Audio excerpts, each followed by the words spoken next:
when we went home from Sedona, I actually had this really amazing group of spiritual community who they taught me Reiki.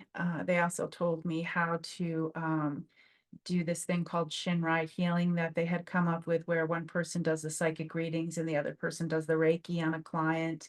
So I really had this group of people where we had grown together spiritually, laughed and cried together.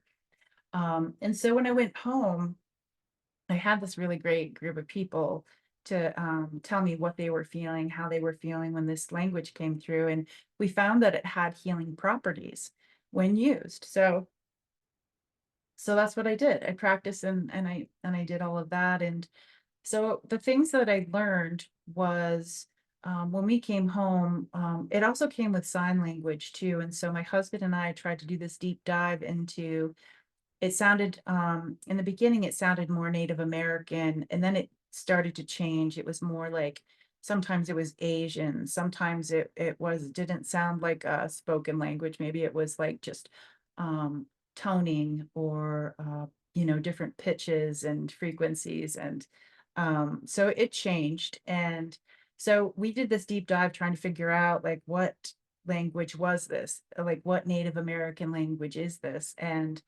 the looking for sign language videos and whatnot. And I came to the conclusion that I didn't want anything to water down my experience or influence me.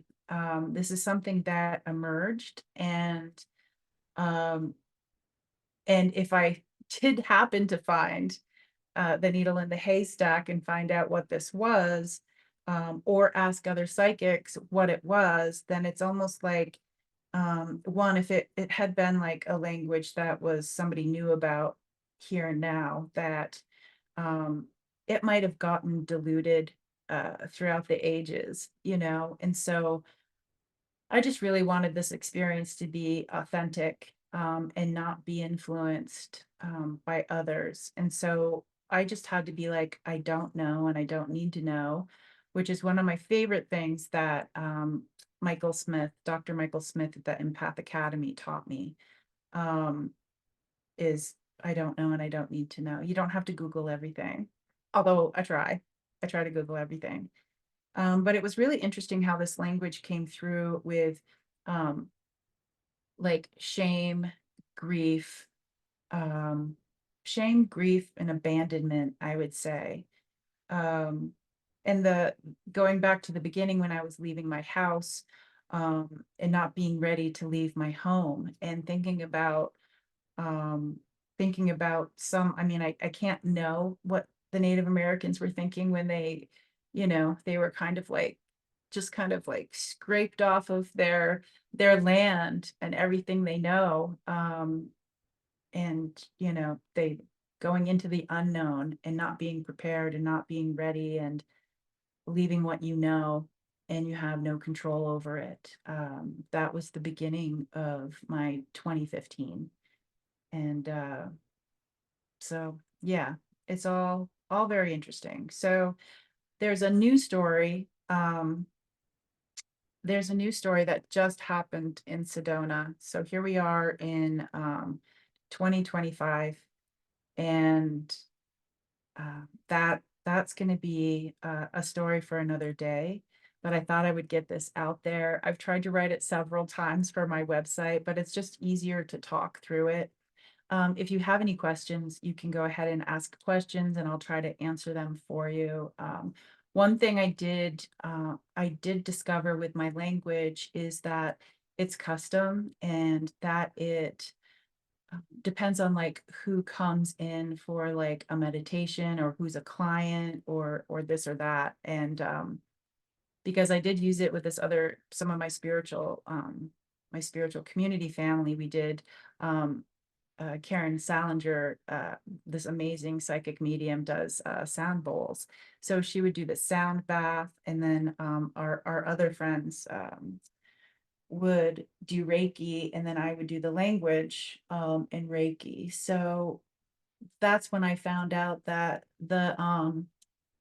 that this language speaks to people in a custom way. Like afterwards, this one woman, what she said, she was thinking about her mom, and I touched her foot, and I rubbed it, and she's like, that's what my mom used to do. And in Hebrew, you said mom. And so I'm not sure if that's just something that she heard or if that's what the language said. I don't know.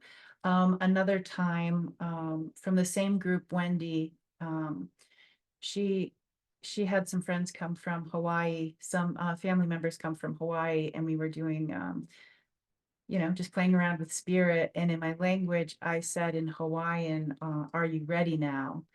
And so I thought that was cool. So a lot of times people will get visions. A lot of times I'll get visions when I'm speaking it. Sometimes I'll get nothing and think like, I just worked on this person who trusted me with their spiritual, um, you know, moment here in this session, and I didn't get anything.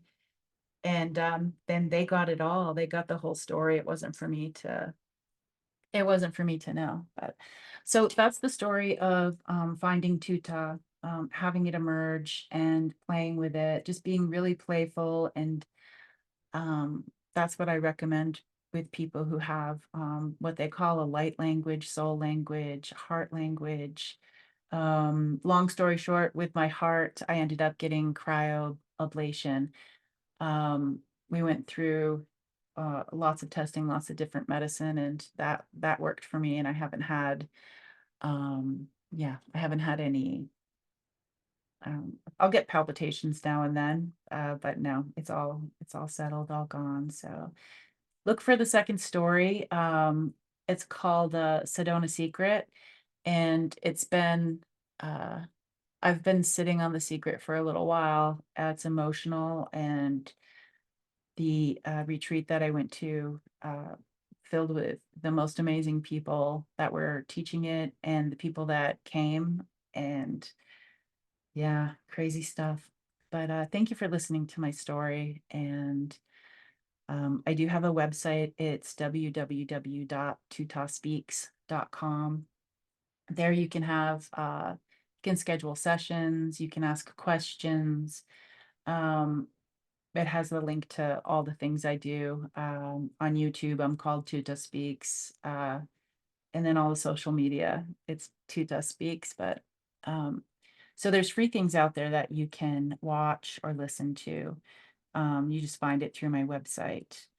One thing I didn't explain is Tutah. When I did come home from Sedona, I asked them, what do I asked them, what do I call you?